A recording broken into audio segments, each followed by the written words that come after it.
What have you got to say, Craig, when we're talking about scaling your business with your website? Well, if we look at those scenarios at the start, marketing sites, sales sites and things, it's all built on the CRM. So it's all integrated. So Right. that kind of growth of your site, I just love that, the form's there. Okay, form's in HubSpot, great. The website's in HubSpot, great. They fill out a form, goes into the CRM. Oh, you can see the timeline. Here's the pages they view. Oh, here's the emails I've sent.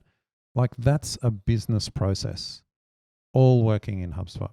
Now, can you embed HubSpot forms on WordPress? Yes, of course, you can do that as well. So I'm not saying you can't do it, but just having it all there just allows that. It just lubricates that scalability so well. And so I really feel when you're thinking about putting your website on HubSpot, part of it is, and overall, what's your business doing? What are the business processes? It's not just, here's these pretty pages over here. It's actually, how does this whole thing fit into our business process in general? All right, we'll quickly touch in terms of limitations of scalability here. I think sometimes HubSpot may feel restrictive with some sort of customizations that people are after. So just be aware of that. Whereas WordPress, on the other hand, allows you unlimited flexibility because you can get in there and tinker with all sorts of things. But generally, we don't tend to find that this is the case. So this is a very minute case to the right. So I wouldn't be too fussed about that.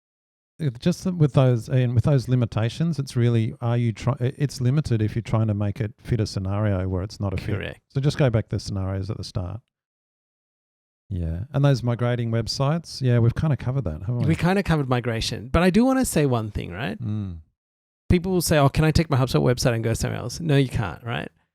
In the same way, you can take your WordPress website and move it to another host, right? So you're just moving the location. So just think about you moving your house, moving from one place in your city to the next place, and you're just renting that space where you're living. That is like a WordPress website. Now, because HubSpot manages everything, you can't take it anywhere. It is staying on the HubSpot infrastructure. You can obviously get all your content and everything. That is not a problem. No one's keeping your content. Your content is your content, right? Don't be eluded by people saying you'll lose it all or it's not yours because it happens to be on HubSpot. That's not the case. I think that if you understand the concept of how it's operated, it's like I would probably liken HubSpot to like a hotel that's managed. You can't take your hotel room and go home, can you, Craig? But everything's going to be done. It's all there.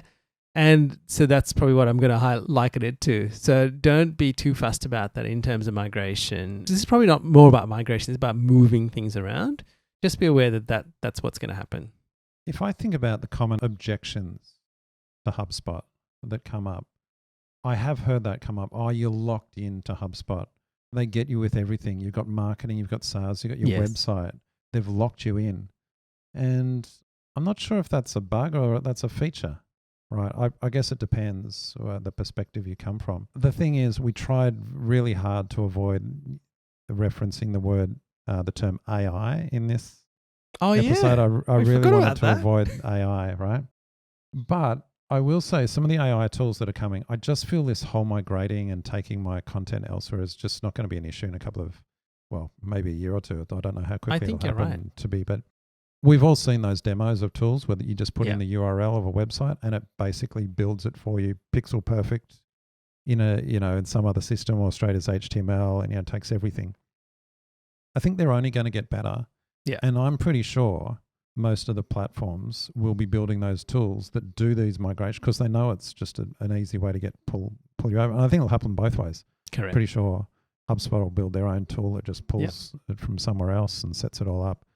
So I kind of feel that objection will just go away in time because tools will take care of it. But to your point, I think, there still is that.